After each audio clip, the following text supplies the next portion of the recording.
আলু পটল দিয়ে চিংড়ি মাছ করব ভেবেছিলাম, কিন্তু হট করে মনে হলো যে অন্য কিছু বানাই। তাই পটলটাকে ভালো করে ধুয়ে পরিষ্কার করে খোসাটাকে ছাড়িয়ে এরকম ছোট ছোট টুকরো করে কেটে নিয়েছি।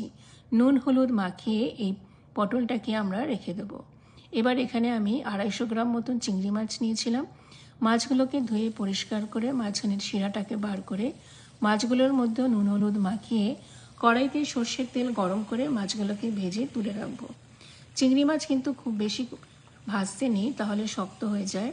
এবার ওই তেলের মধ্যে পটলগুলোকে দিয়ে সামান্য নাড়াচাড়া করে পটলটাকেও আমরা তুলে রাখবো। এবারে প্রথমে আমরা এই তেলের মধ্যে 7 থেকে 8টা রসুনের কোয়া একটু থেঁতো করে দিয়ে দেবো। রসুনগুলো একটুখানি ভাজা ভাজা করে আমরা তুলে রাখবো। এবার স্বাদ মতন শুকনো লঙ্কা চিড়ে দেবো। শুকনো লঙ্কাগুলোকেও একটুখানি ভাজা ভাজা করে আমরা তুলে রাখবো। এবার এর মধ্যে আমরা 2টো পেঁয়াজকে এরকম লম্বা লম্বা করে কেটে দিয়ে দেবো। পেঁয়াজগুলো যখন এরকম লাল হয়ে ভাজা হয়ে যাবে, তখন পেঁয়াজগুলোকেও আমরা তেল থেকে তুলে রাখবো। এবারে মিক্সার গ্রাইন্ডারের মধ্যে রসুন ভাজা, চিংড়ি মাছ ভাজা আর পটল ভাজা দিয়ে আমরা একটা পেস্ট তৈরি করে নেব। এর মধ্যে কিন্তু একটু জল দেবেন না, জল ছাড়াই পেস্টটা আপনাদের করতে হবে। যদি আপনাদের বাড়িতে শিলবাটা থাকে তাহলে আপনারা শিলেও কিন্তু বাটতে পারেন।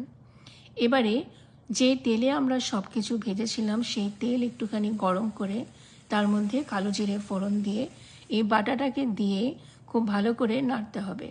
স্বাদ মতো নুন, সামান্য পরিমাণে হলুদ আর কাশ্মীরি লঙ্কার গুঁড়ো দিয়ে এটা খুব ভালো করে কষতে হবে যতক্ষণ না পর্যন্ত জলটা পুরো শুকিয়ে যায়।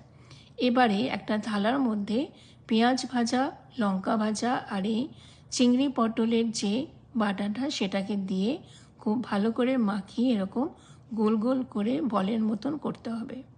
তাহলে তৈরি হয়ে গেল আমাদের চিংড়ি পটল বাটা।